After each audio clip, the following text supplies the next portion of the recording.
영적인 질병에 대한 치유 방법을 오늘 이 시간 말씀드리도록 하겠습니다. 우리가 영적인 질병을 세 가지로 보는데요. 그 하나는 영의 죽음, 또 하나는 영의 기능이 활성화되지 않는 것, 또 하나는 창조 질서가 파괴된 것, 이렇게 세 가지를 봅니다. 첫 번째, 영의 죽음입니다. 아담과 하와가 선악과를 따먹지 말라고 했는데 불순종을 해서 선악과를 따먹음으로 인해서 원죄를 짓게 됩니다. 그로 인해서 영이 죽게 되는데, 이 영이 죽었다 하는 것은 하나님과의 교통이 단절된 것을 말하는 것입니다. 하나님과 분리되었습니다.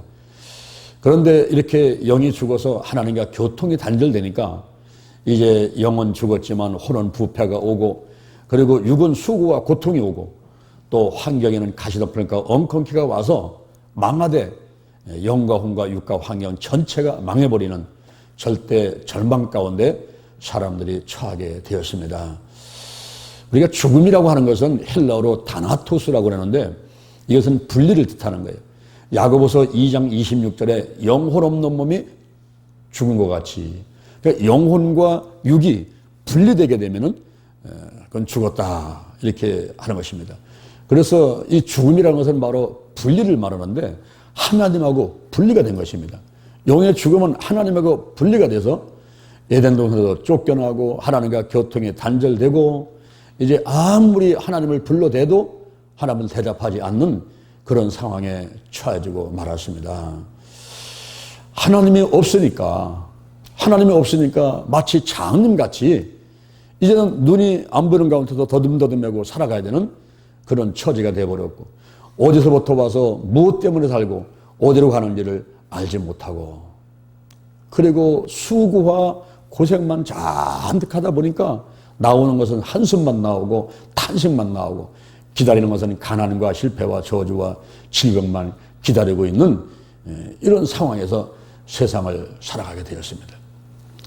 이럴 때에 사람들은 어떻게 하면은 이런 처지를 벗어날 수 있을까 생각하고 산천초목을 찾아갑니다. 고목나무 앞에 가서 빌어댑니다. 산에 올라가면 고목나무가 속에 썩어 있잖아요. 너는 왜 이렇게 속이 썩어드냐? 나는 능력도 없는데 사람들이 나한테 와가지고 복을 달라고 빌어대니까 줄 수도 없고 속상해서 속이 썩었다고. 사람들이 산천초목에 올라가는 거예요. 바위한테 빌어대고, 해와달과 별한테 빌어대고, 점쟁이를 찾아가고, 무당을 찾아가고, 신비술을 찾고, 어떻게 하면은 인간들한테 처해있는 그 어려움을 벗어날 수 있을까 이러면서 노력을 해보지만은 그 모든 것은 소용이 없기 때문에 해결이 안 되는 것입니다. 이럴 때 한 가지 좋은 소식이 들려왔어요.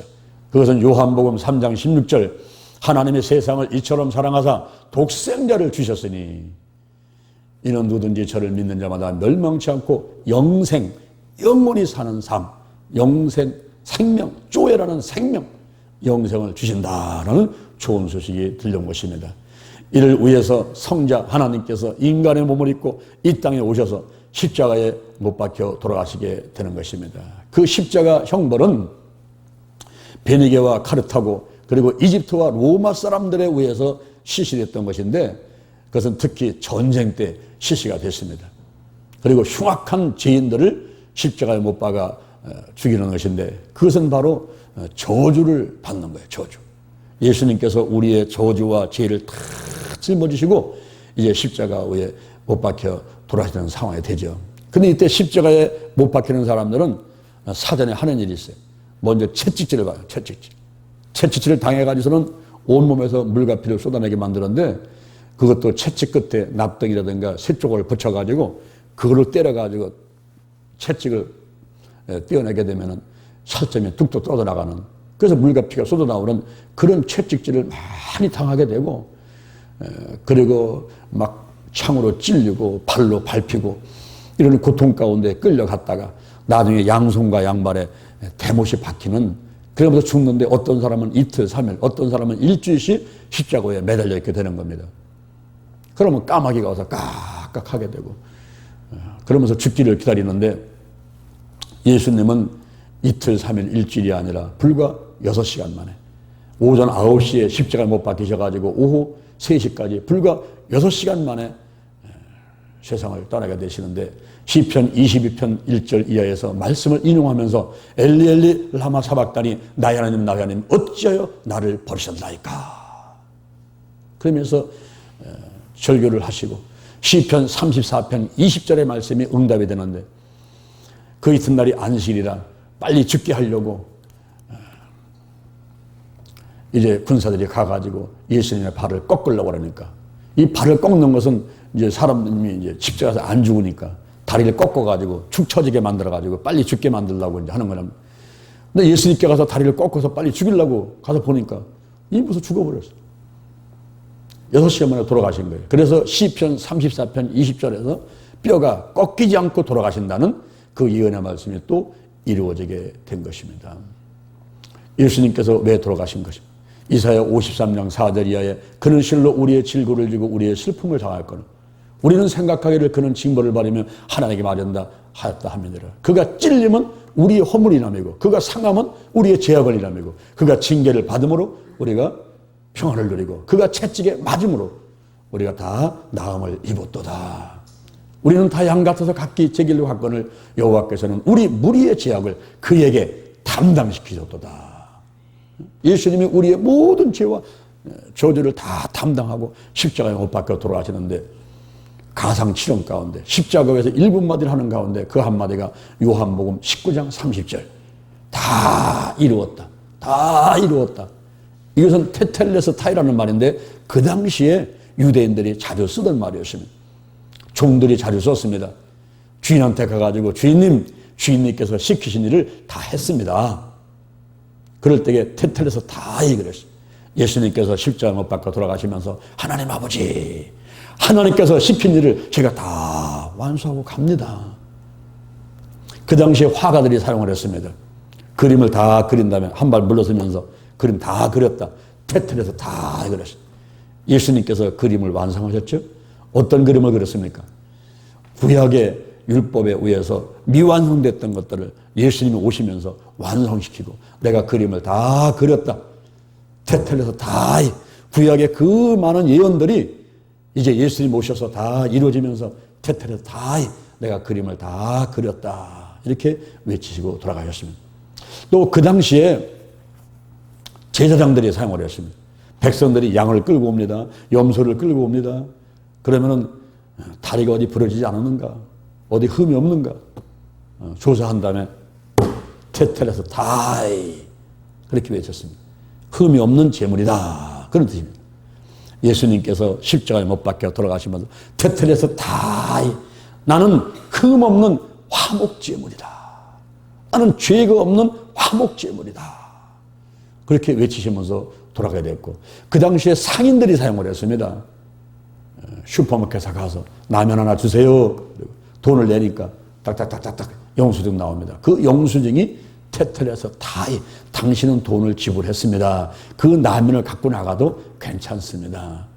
예수님께서 우리의 모든 죄와 저주의 값을 다 청산하셨습니다. 이제는 예수님 이름만 부르면은 우리가 구원받게 되고 더 이상 양으로 염소로 송아지로 제물 드리면서 하나님 앞에 가서 죄를 속함받지 않아도 예수의 보혈로 예수의 이름으로 우리의 죄가 속함받고 구원받게 됩니다.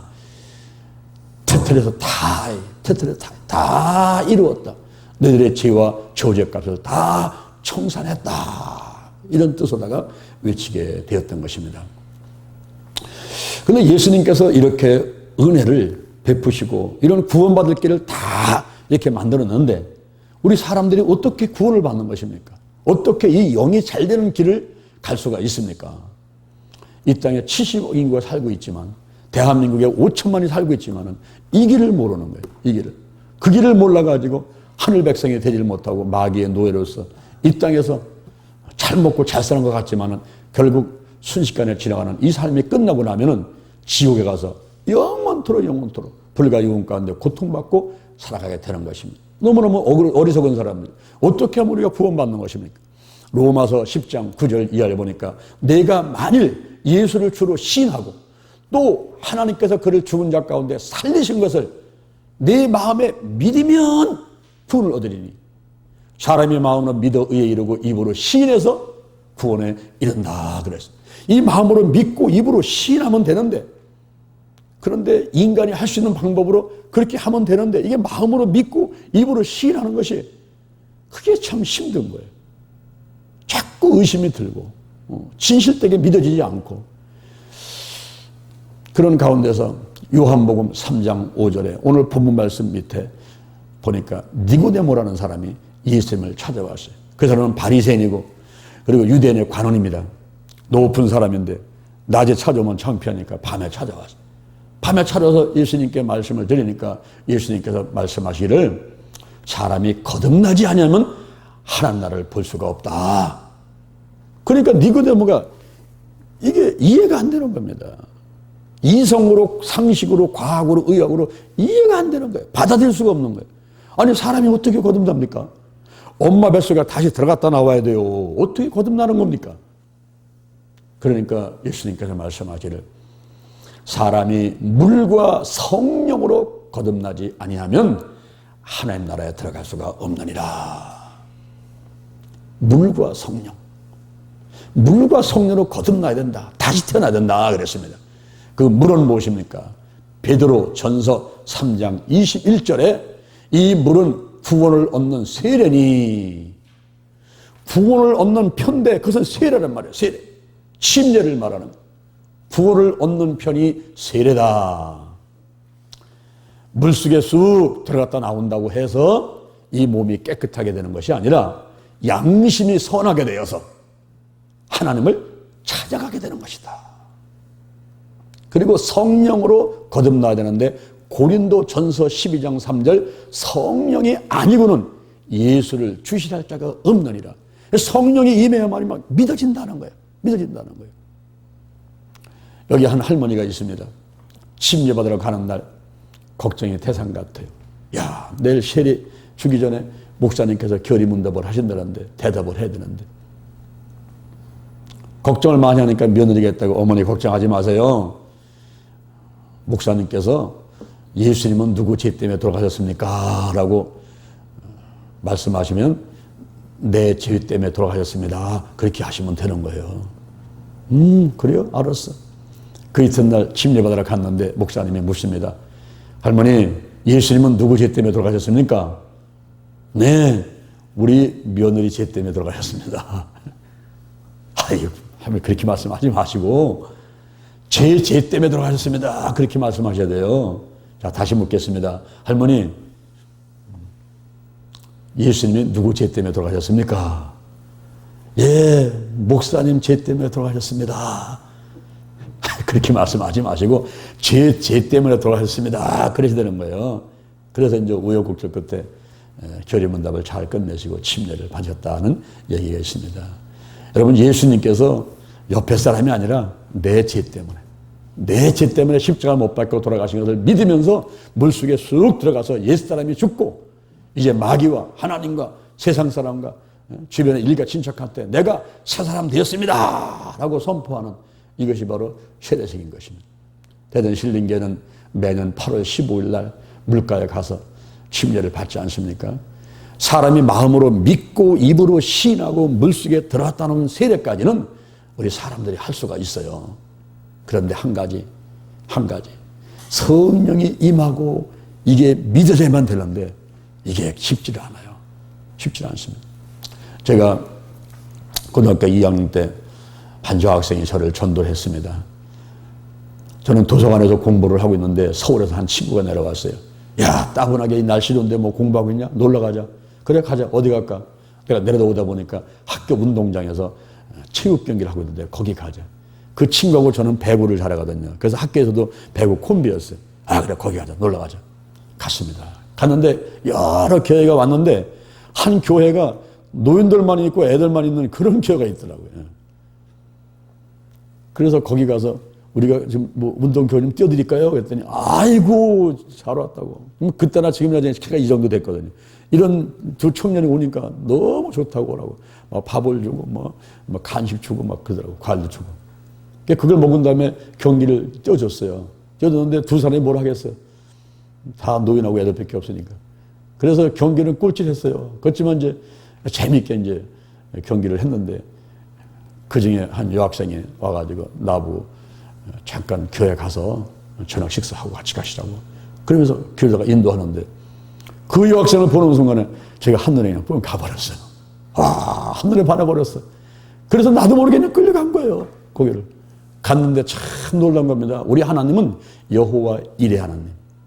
그리고 사도행전 13장 48절에서 영생을 주시기로 작정된 데는 다 믿더라 하는 그런 얘기했는데 하나님께서 나의 영혼을 사랑하시고 구원시키기 위해서 예비된 장소였다는 것을 제가 이제 나중에 깨닫게 됐는데 그 2층은 태권도 도장이고 1층이 교회인데 제가 태권도 도장에 2층에 태권도 하러 매일같이 새벽에 가서 운동하던 장소였어요. 저는 밑에가 교회인 줄은 뭐 생각도 못한 거예요. 근데 태권도 하다 보면 무언가 밑에서 자꾸만 우는 소리가 들려, 우는 소리가. 지금 생각하면 목사님이 이제 기도하시면서 막 우시는 거거든요. 근데 그 당시에는 뭔지 몰라가지고 막 겁이 나고 막 무서워가지고 더 그냥 막 백을 때리고 막 이랬던 적이 생각나는 거예요. 근데 그 밑에 가서 교회예요. 희한하네, 참. 그래서 제가 이제 그 여학생이 좋아서 계속 교회를 나가는데 저는 뭐 예수님이 뭔지 십자가가 뭔지 아무것도 몰라. 목사님 얘기도 안 들려와. 아무것도 안 들렸는데 교회만 갔다 오면 마음이 편안해요. 여학생 뒤통수만 보고 오면 그냥 마음이 편안한 거예요. 여학생이 그 뒤통수가 주님이야, 주님. 그래서 교회를 왔다 갔다 하는 거예요, 그냥. 무슨 믿음이 있어서 하는 것도 아니고 끌려가는 거예요. 근데 하나님께서는 보면요, 꼭 미끼를 던질 때가 있더라고요, 미끼. 붕어한테 떡밥이라든가 지렁이를 끼워드시고 미끼를 던지는 게 있어요. 그래서 예수 믿게 만들려고 그 여러 가지 이제 하나님께서 작업하는 것들을 나중에 제가 이제 깨닫게 되는데 그 여학생한테 제가 끌려가지고 계속 하는 거예요. 사람들은 그래요. 왜 그런 여학생을 좋아하냐고. 왜 어떠냐고. 할머니가 너무 많이 업어줘가지고 이렇게 서 있으면요, 다리가 이렇게 안짱다리에 서 있어. 근데 희한하죠. 제 눈에는요, 이 다리가 이렇게 똑바르고 바른 것보다도 약간 휘어진 게 더 멋있게 보이더라고. 이게 참 제 눈의 안경이라고. 그리고 왜 그런 여학생을 사귀냐고. 왜 어떠냐고. 뚱뚱하지 않냐고. 근데 이상하게 저는요, 홀쭉한 사람보다 좀 넉넉한 사람, 뚱뚱한 사람이 또 마음에 들어오는 거예요. 그리고 왜 그런 여학생을 사귀냐고. 왜 어떠냐고. 안경이 눈이 나빠가지고 도수가 너무 높은 안경을 껴가지고 옆에서 보면 어지러워요. 근데 내 눈에 보기에는 뿔테 안경에다가 안경을 딱 썼는데 그거 얼마나 이지적으로 보이는지 그냥 마음에 드는 거예요. 그래서 늘 여학생을 보고서는 마음에 편안하고서는 왔다 갔다 하는 가운데서 고등학교 2학년 인생인데 저한테 군대 영장이 나와버렸어요. 제가 17살 때부터 집안이 가난해가지고 나가서 돈 벌다가 주변 사람은 권면으로 내가 늦게 고등학교를 들어갔거든요. 3년 늦게 고등학교를 들어갔습니다. 내 동생 뻘대라고 같이 공부를 하고 있는데 군대 영장이 나와버린 거예요. 그러니 대학교 다니다가 군대 갔다 다니면 되지만 고등학교에 어떻게 하겠습니까? 그런 큰 문제가 나한테 닥쳤는데 그때 마침 교회학교 전사님이 기도회 가자고 기도 갈 사람을 모집하는 겁니다. 그래서 애들이 다 모여보니까 한 10명 모였어요. 저 상계동에 있는 반석 기도원을 올라가게 됐습니다. 근데 한 일주일 정도 지나니까 전사님이 야, 쌀이 떨어졌으니까 내려가자. 열흘을 작정했는데 일주일밖에 안 됐는데 내려가자는 거예요. 그러니까 애들이 그럼 나 다침을 싸는데 그 중에 한 명, 지금 그분은 목사님이 계신데 나보다 한 살 위인데 아주 똑똑하고 믿음이 그렇게 좋고 성경 열심히 읽고 기도를 그렇게 열심히 하던 그런 아이였어요. 전사님, 저는 아직 기도 응답이 안 받아가지고 더 있다 내려갈랍니다. 그러는 거예요. 근데 나도 보니까 뭐 해결된 것도 없어. 나도 남겠다고. 그래서 그 아이가 둘이 남았는데 그 아이가 나보더라고. 야, 오늘부터 금식이다. 금식이 뭐요? 그러니까 굶는 거야. 그냥 굶어봐. 그날부터 저는 그 말이 진짜인지 하고서는 물 한 모금 안 먹고 아무것도 안 먹고 그냥 굶은 거예요. 난 금식하면서 기도를 한 게 아니고 그냥 굶었어. 그러는 가운데 일기를 써가면서 내 속사정을 하나님께 아뢰고 이런 것만 했지 말은 뭐 할 수가 없어요. 기도를 할 줄을 모르니까. 그리고 맨날 그 여학생만 생각나 금식하면서도 보고 싶어가지고. 그런데 12시까지 금식하기로 하고 밤 11시가 됐습니다. 그때 산속에서 1월 달에 밤 11시. 그때 1시간 남겨놓고 마무리 기도하자. 나는 마무리 기도가 뭔지 몰라서. 그래서 그냥 알았다고. 방석 하나씩 깔고서는 내 방에서 촛불 켜놓고서 기도를 시작하는데 그 아이가 촛불을 끄더라고. 그리고 이 아이는 기도를 잘하니까 막 소리치면서 막 기도를 하는 거예요. 나는 기도를 할 줄 알아야지. 가만히 있었어요. 있었는데 조금 시간이 흐르면서 왠지 막 무서운 생각이 들더라고. 산속이고 밤도 안 쉬고 얘는 소리쳐대고 방 캄캄하고 냉방이 오라니까 소 3일은 굶었지. 무서운 생각이 들어서 얘라 모르겠다. 나도 소리치자. 그래서 막 소리를 치는 거야. 나는 기도를 한 게 아니고 그냥 소리만 치는 거야. 그렇게 한 15분 정도 한 것 같아요. 갑자기 누군가가 내 등에다가 불을 던지는 거예요. 뜨거운 게 확 따니까 깜짝 놀랐어요.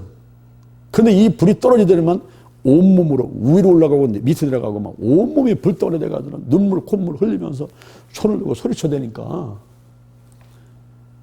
그러면서 생각하기를 야 내가 이거 3일을 굶었더니 미치는 거 아니야 이거 왜 이러지? 이런 생각은 드는데 멈출 수가 없더라고. 그래서 막 계속 소리치면서 막 뭐라고 막 해야 하는데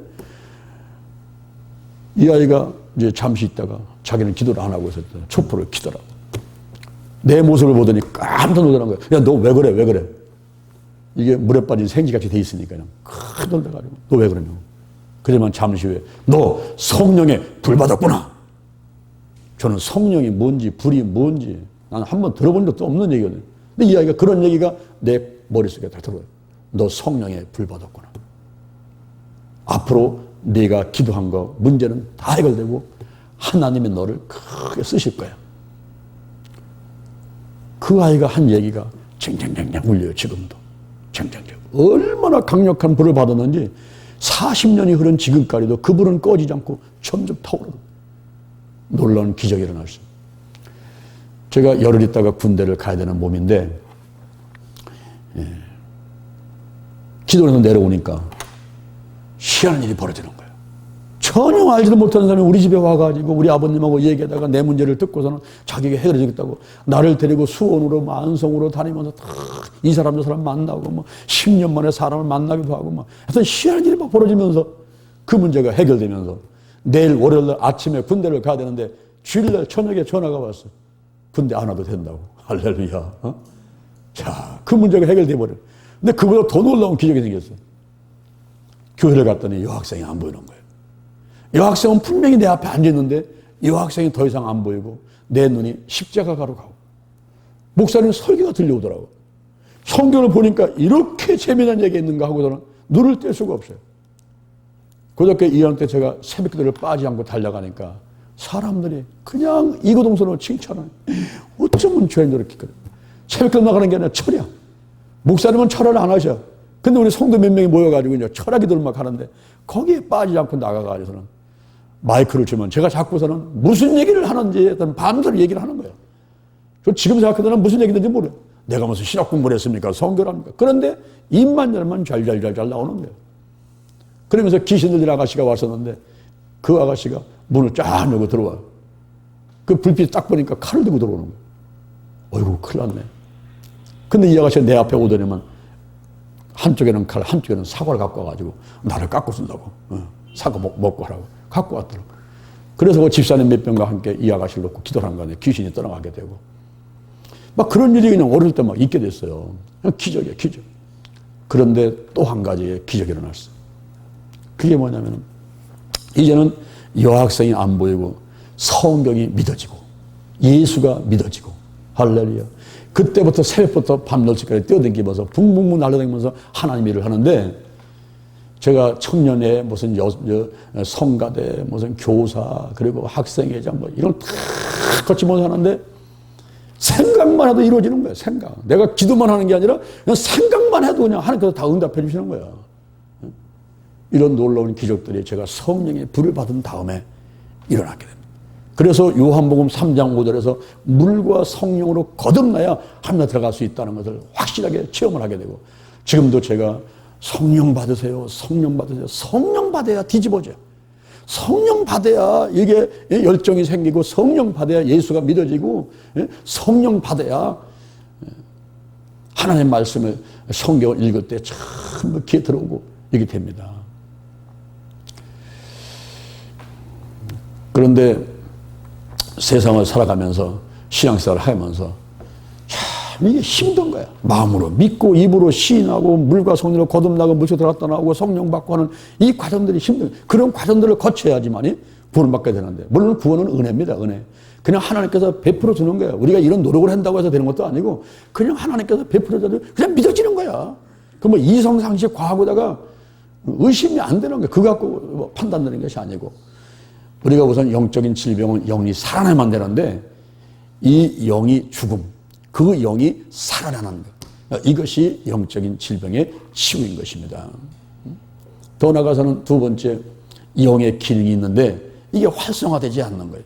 예수를 믿고 나면은 영의 기능이 있는데 하나가 교제고 하나는 영감이고 하나는 양심인데 이게 살아 역사를 하거든요. 근데 방해하는 세력에 의해서 이게 활성화되지 않는 것, 그게 영적인 질병인 것입니다. 교제가 있는데 이 교제는 헬라어로 코이노니아인데, 코이노니아인데 교제는 사귀는 거죠. 사귀는 거. 남녀가 사귀면은 말을 하루 종일 얘기를 하고 집에 가면 또 전화하고 이틀 만나면 또 같은 얘기 또 하고, 그래도 지루하지 않고, 이 사귀는 게 있어요. 사귀는 거. 대화를 나누고 사귀는 거. 하나님과 대화를 나누고 한 말 또 한 말 한 말 또 해도 하나님하고 있는 시간이 즐겁고, 이렇게 사귀는 것이 있어야 되는데 이 사귀는 것을 교제한다. 교제한다.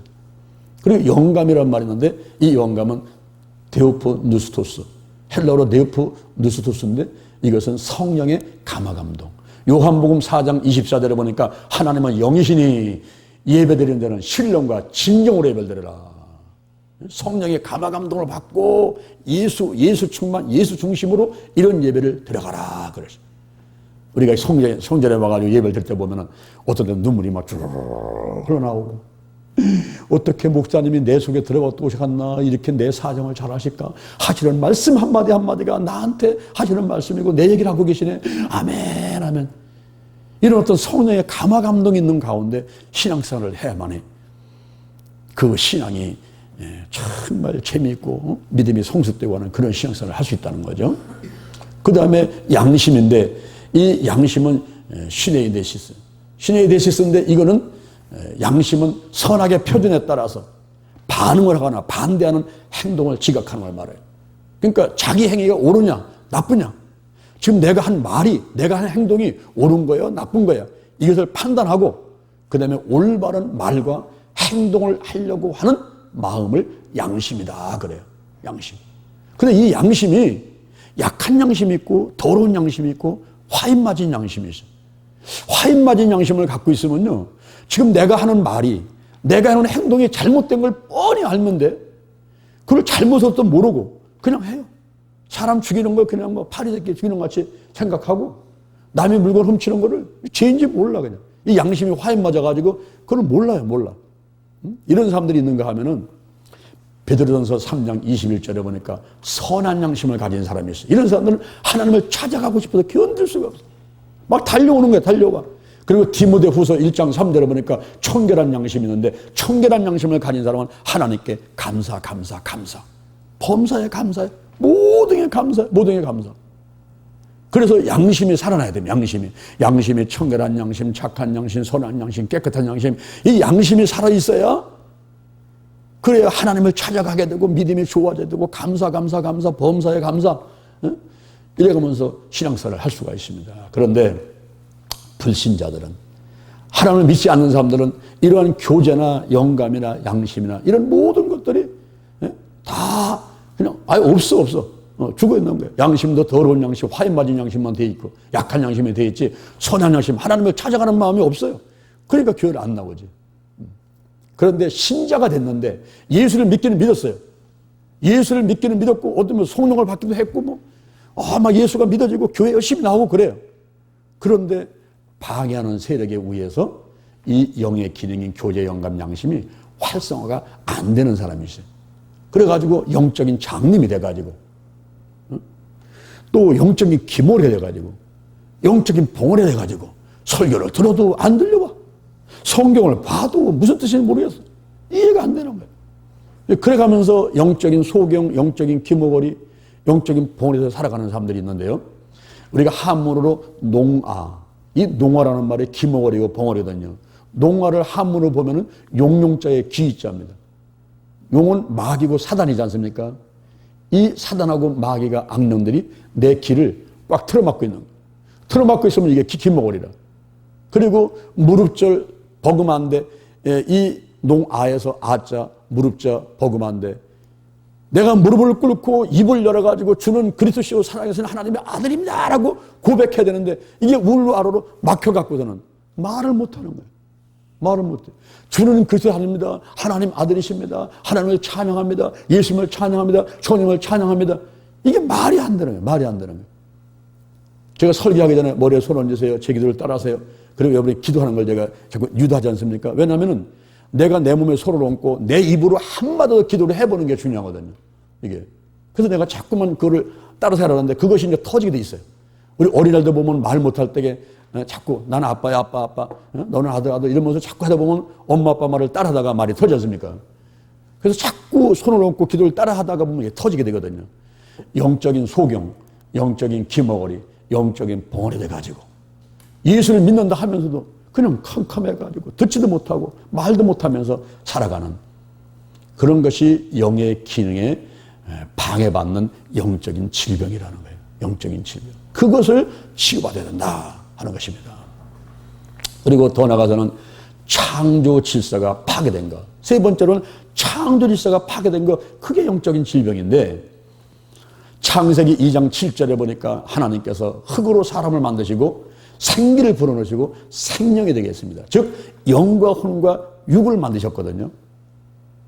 그리고 데살로니가전서 5장 23절에 보니까 평강의 하나님이 친히 너희를 거룩하게 하시고 너의 온 영과 혼과 몸이 그리스도 예수 강림하실 때 흠없이 보존되기를 원하노라. 그러니까 우리는 영과 혼과 육이 있어요. 그래서 하나님의 영과 인간의 영의 교제를 나누면서 그 뜻을 알고 이 혼이 육한테 지시를 내리고 육이 환경한테 지시를 내려서 신앙생활을 하는 사람이 건강한 성도입니다. 그런데 뒤죽박죽 돼 있어. 이제 혼이 올라갑니다. 육이 올라갑니다. 환경이 올라갑니다.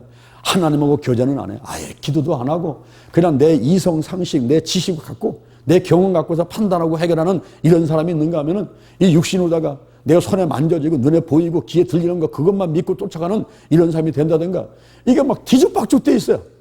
이런 사람을 병들었다 그러는 거예요. 영적으로 병들었다 합니다. 여러분 질서가 대단히 중요합니다. 회사에서는 사장님이 맨 꼭대기 있고 그 다음에 뭐 부장이라든가 사원 있지 않습니까? 이게 뒤죽박죽 돼 있어요. 누가 사장이야 누가? 요즘은 노조들이 하도 강성이니까 노조가 위에 올라가서 다 좌지우지하고 있어요. 이러니까 회사가 운영이 됩니까? 이게 병든 거란 말이에요. 가정에서는 누가 가장입니까?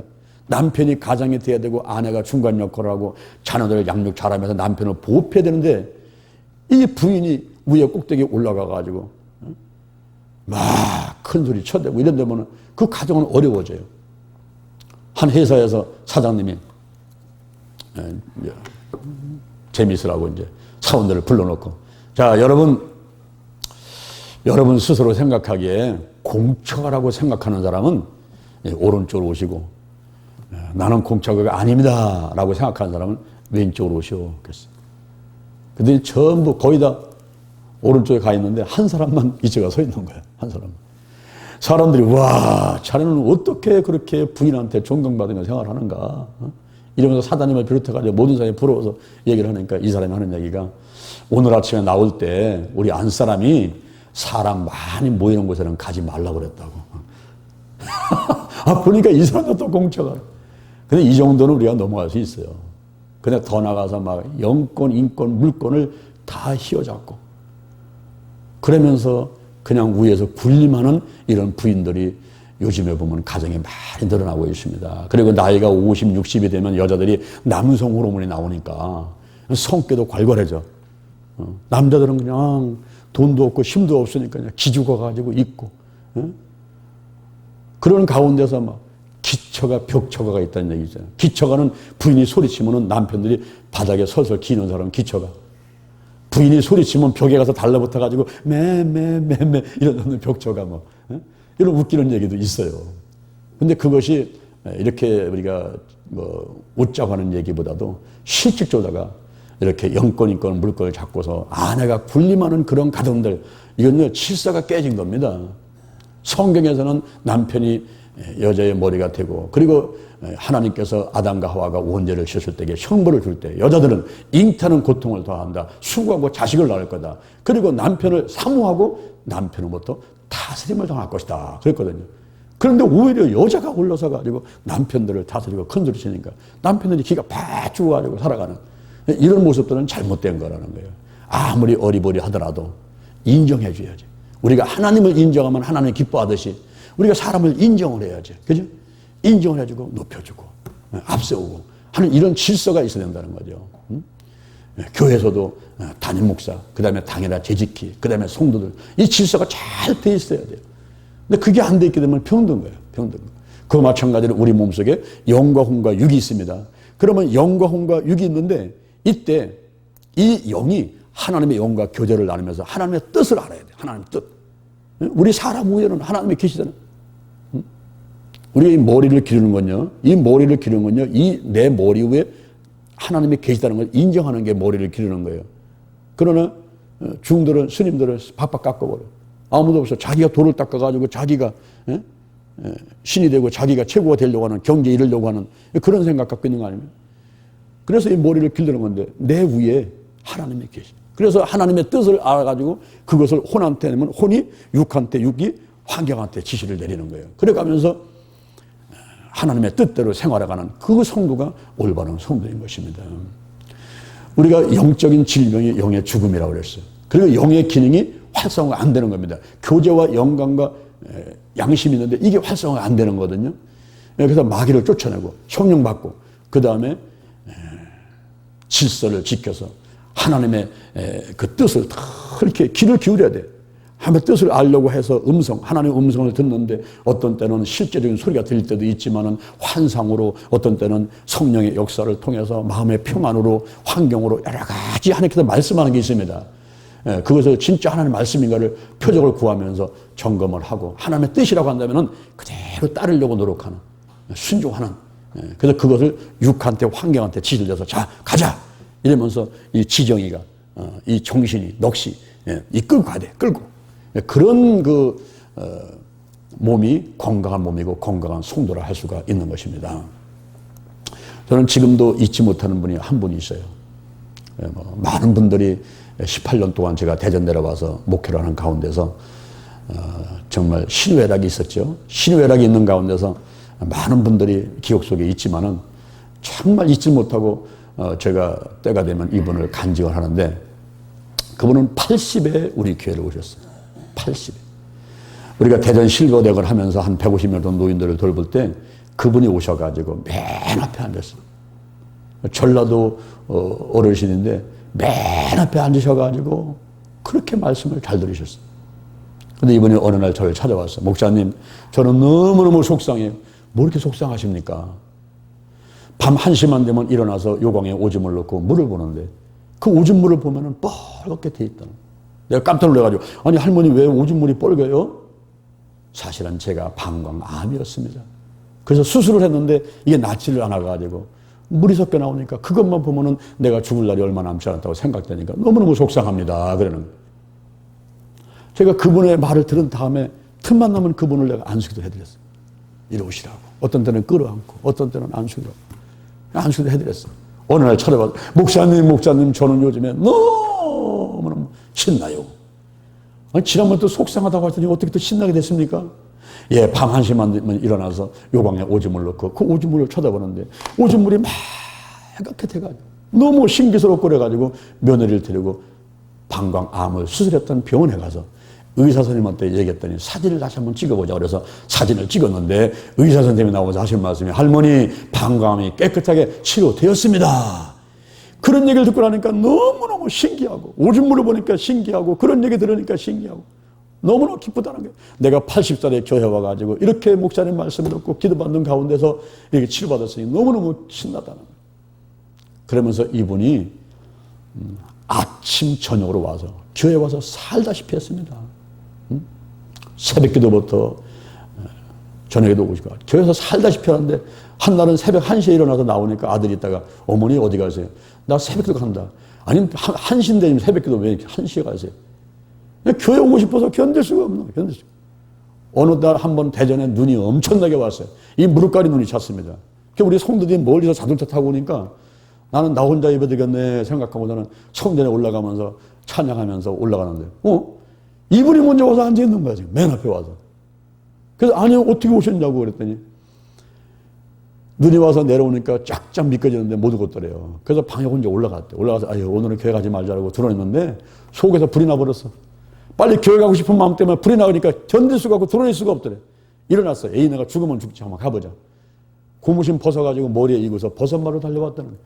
그리고선 벗어가지고 말리고 계신 거예요. 야, 정말 내가 감동이 오대, 감동.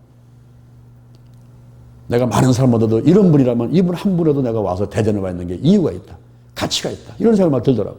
그분을 내가 끌어안고 좀 기도를 해드렸어요. 근데 어느 날 이분이 이런 봉투를 갖고 왔어요. 목사님 기도 좀 해주세요. 이게 뭡니까? 네, 목사님 간증을 들어보니까 온 가족이 하나님을 믿지 않았는데 금식기도 3일 하셔가지고 하나님의 응답하셔서 온 가족이 예수 믿게 됐다며. 제가 80살에 교회 와서 보니까 이렇게 예수 믿는 게, 교회 다니는 게 이렇게 좋은데 우리 딸, 아들, 며느리, 손자, 손녀 아무도 교회를 안 나가고 그렇게 얘기라도 말을 안 듣는 거예요. 내가 할 수 있는 방법은 이제 금식기도밖에 없다고 생각이 된다는 거예요. 그래서 내가 아니 80이 넘으신 분이 무슨 금식을 하세요? 잘못하면 돌아가십니다. 아니 목사님 죽으면 천국 가는 거 아니에요? 죽어도 좋습니다. 나는 하고 있습니다. 기도해 주세요. 그러니까 돈도 또 많이 냈어. 한 5만 원 내서. 그러면서 거기다 써놨어. 금식하는데 도와달라. 제가 거기다가 손을 꼭 기도를 하는데 눈물이 핑 도는 거예요. 하나님. 우리 김용원, 그때 집사 받았어요. 김용원 집사님 금식하시는 거 하나님 기억해 주세요. 힘을 주세요. 잘하게 해주세요. 근데 이분이 한 번만 금식한 게 아니라 한 몇 번 했어. 몇 번 하면서 자꾸 와서 또 기도하다가 아니 지난번 했는데 또 하세요. 아니 또 해놔야 됐네. 또 해. 그래서 아들, 딸, 며느리 예수 믿게 해달라고 그렇게 기도를 많이 하시던 그분이 한 번은 저를 찾아와가지고 하는 얘기가 목사님 우리 교회가 크게 부흥하는 날 목사님이 유명하게 되는 날 저는 한복을 입고 대전 시내를 다니면서 둥실둥실 춤을 추면서 자랑할 겁니다.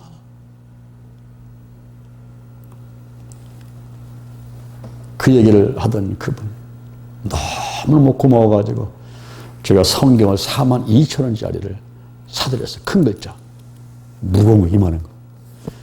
그랬더니 이분이 그거를 가방에다가 짊어지고 다니는 거예요. 그래서 할머니 그거 갖고 다니지 마시고 놓고 다니세요. 누가 아는 척합니다. 혹시 없어지면 또 사드릴게요. 그랬더니 아니 목사님 무슨 말씀하세요? 제가 80 넘어가지고 교회 와서 이렇게 병 고침 받고 이렇게 신나고 이렇게 좋은데 아니 집에 가서 뭐 합니까? 성경 읽어야죠. 노인정 가서 뭐 합니까? 성경 읽어야죠. 아니 교회 와서 뭐 합니까? 성경 읽어야죠. 말씀을 알아야죠. 목사님 말씀을. 이러면서 오히려 나를 가르치려고 하고 집에서 어디 알아보니까 진짜 노인정에서 성경 읽고 안 읽고 집에 가서 성경 읽고 안 읽고 이 말씀이 들어가고요. 그리고 성령의 역사를 하니까 아침 저녁 달려와서 예배를 드리고 신앙생활을 잘하던 김용원 집사님. 2003년도에 제가 연세대학교에서 1,500명의 목회자를 많았고 그때 제가 케어복지사에 또 미쳐 있을 때예요. 케어복지사. 이 사회복지 케어복지를 통해서 전도하려고 케어복지사를 1,500명을 양성하고 거기서 한국 기독교 케어복지사 협회를 창립하는데 그때 제가 회장으로 출마했습니다. 한창 선거가 진행되고 있는데 제 핸드폰에 문자가 왔어요. 김용원 집사가 이 할머니가 뇌출혈로 쓰러져서 병원에 실려갔다는 이야기였어요. 너무 놀랐어요. 달려와서 보니까 아침에 며느리하고 싸우고 노인장에 와서 부르락부르락 하다가 그냥 터지고 노인에서 쓰러졌다는 거예요. 가보니까 의식을 전혀 없이 그렇게 한 달을 병원에 계셨습니다. 그러다가 9월 26일 날인데 그날이 토요일 날이었어요. 저는 토요일 날 움직이지 않죠. 설교 준비하려고 어디 아무데나 안 갑니다. 근데 그날 따라서 막 신방 가고 싶어. 그때 우리 전사들이 3명일 때 전사를 오라고 하고 성도들 오라고 하고 그래서 신방을 갔습니다. 그분이 가장 좋아하던 찬송가가 405장이었어요. 나 같은 죄인 살리신. 그래서 제가 머리다 소를 얹고서는 405장을 한 40분 정도 불러드렸어요. 그랬더니 눈에서 눈물이 쭉 흐르더라고. 그러면서 입으로 뭐라고 얘기하려고 그래요. 내 가슴에 소를 얹었어요. 김용원 집사님 애쓰지 마세요. 이제 천국은 상함도 해함도 눈물도 죽음도 없는 곳인데 그곳에 가서 영원히 기쁘고 즐겁게 하나님과 더불어 사세요. 애쓰지 마세요. 그리고 기도해야 될 때니 가만히 가만히 계셔. 그리고 우리는 왔는데 그 이튿날 주일날 오전 9시에 하늘나라로 가셨습니다. 제가 그날 예배를 끝마친 다음에 재직회를 했어요. 다 모여라. 지금까지 제가 신앙생활을 하는 가운데서 가장 확실하게 구원받고 교회생활 열심히 하고 성경 읽고 봉사하시고 이런 분은 내가 만나보지 못했는데 그냥 보내드리기 아쉬우니까 우리 김영원 권사님을 권사로 추서합시다. 그래서 만장일치로 해결돼가지고 그분을 김영원 권사로 추서해서 제가 장례를 다 치렀습니다. 입관 예배, 발인 예배, 하관 예배, 저 전라도 정읍에다가 모시게 되는데 그 일가 친척들이 한 300~400명 왔더라고. 참 어마어마하게 왔더라고.